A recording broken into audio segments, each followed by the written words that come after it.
In today's Whiteboard Leadership Moment, I want to talk to you about the focus of your meetings. We all have meetings, and meetings have a purpose, but how many times have we gotten off course or felt like that meeting was not worth the time and we just kind of missed the mark? And so I want to give you a few tools to help you think through how to keep a meeting focused, on target, and effective in your ministry or in your organization. And the first thought is this, is to decide the format.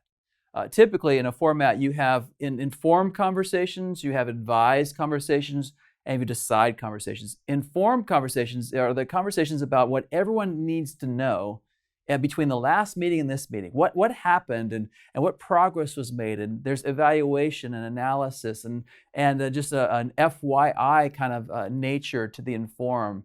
The advise means there's a decision being made. We don't have the power to make the decision, but we have a voice, not necessarily a vote. And so I want your input on this, on that, and we'll take it back to the other group so they can make a decision, but they wanted to hear from you. And then finally, there's the decide power. What decisions need to be made in this particular meeting? So decide the format of the meeting. Second is to define the purpose of the meeting and the rules of engagement. This is by far my favorite one because very often meetings get off course from the very beginning because we didn't talk about here's what this meeting is about.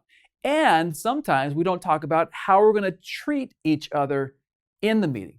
And so what I encourage churches and organizations to do, what we do at Converge, is that we have a covenant that we read at the beginning of our meetings.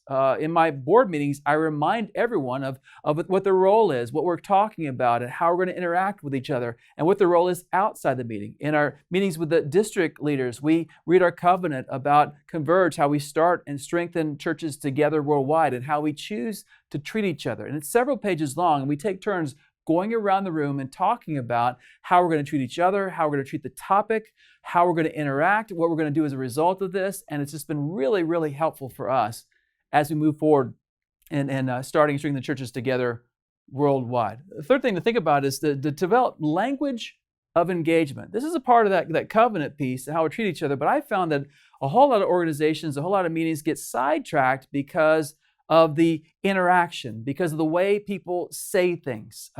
Not everyone has a very high relational intelligence, and they can say things in ways that are abrupt or discouraging or disheartening or demeaning, and we just don't want to do that. So here's a few tricks that we've learned through the years. The first is this, is to ask the question, well, help me understand. If you disagree with someone, if you're not sure what they said, it's better to clarify it right then than it is to wait till later and assume you knew what they were saying. So help me understand. Are you saying this? Can you say that a different way so that I understand it better? I really want to understand.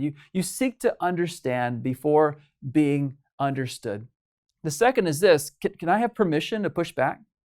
I think I've heard what you said. I think you said this, and this. Is now the right time? Can I push back on that? Saying, can I push back on that is a whole lot better than I totally disagree with you. That is totally wrong. I can't believe you thought that way. That will just kill a meeting right there. I mean, the relational tension just gets so high because you're too aggressive. Okay, I think I understand what you're saying, but can I push back on it a little bit? You asked permission, and yeah, go ahead. Which means I have some questions I need to be answered before I can get on board with you. And it's just a whole lot more gentle in the way you interact when you might have potential disagreement. The next one is what's on your mind and heart. Very often in a meeting, you'll see people shut down. You'll see them not engage. You may have someone who's more introverted than extroverted. And very often in meetings, extroverts will say everything in their mind because they're processing verbally. It's all out there. And yet the wisest person in the meeting very often is one person who just says one thing every half hour. And yet there are others that have ideas or have thoughts, have feelings, have a sense, and you want to kind of look around the room and make sure that you're kind of a facilitator of the conversation, saying, well, Josh, looks like you have an idea. What do you think it is? What's on your heart, Gabe? What do you think, Ryan? And just pull that out, draw that out in them, and they typically have some great things that God's been doing because they've been thinking this whole time, and God's given them a word for the group. There's another thing that I do, as I call a sidebar. When I see that a conversation is going deep, deep, deep down a rabbit trail, where we've gotten off topic, I just look at the people interacting and say, listen, guys, good discussion. But let's call a sidebar on that. So during the break, can you guys have that conversation? Because we need to get back to the business at hand. And I'm bringing them back to what we talked about in the covenant and the content of the meeting. So can we call a sidebar? In fact, sometimes at the end of a meeting, I'll say, hey, does anyone have any sidebar conversations they want to have with others? And they'll point to each other across the table and make sure that they have those conversations they need to have. Umbrella of grace is one of my favorites because it means that I'm about to say something that may be controversial, that may be a stupid idea in some people's minds, that may be something else. So I say, umbrella of grace, what if we did this? Which means that, guys, I know I'm stepping out of the boundaries. I know I'm going to say something that potentially might hurt somebody or challenge the status quo. And so I just, listen, guys, I recognize I'm stepping into the trap right now. So umbrella of grace as I say this. And hopefully someone will go back and will help me understand and be kind to me, or let me push back and be kind to me in how they interact with me. And finally, it's what I call traffic light signals when it comes to decision-making time. Very often we decide people are either in or they're out. They're yes or they're no. But the fact is, we just assume that people have the same processing speed that we have. And so it's really important to say, well, as we think about the decision right now, how many of you are a green light on the decision? Have them raise their hands. Any yellow lights? In other words, proceed, but proceed slowly and with caution. Any red lights, which means just stop now because I'm not sure I can go this way. By having that, a green light, red light, yellow light, what we find is that there are a whole lot more yellow lights than there are red lights very often in the meeting. That they want to move forward, but their cautions are there. Even with a red light, I'll say, so what can you just spell out what's your red light? What is the concern that you have that would just stop us right here? What's your red light or yellow light? Well, that means you have some questions. What questions do you want to ask?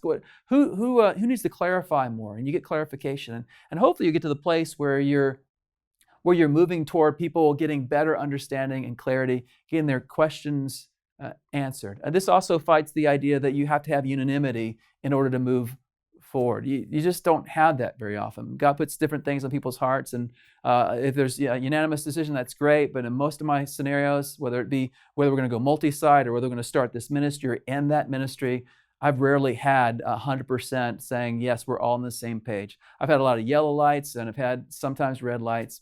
No matter what, the meeting has to move forward, and you have to have the rules of engagement, the language of engagement, and you have to know the content of the meeting.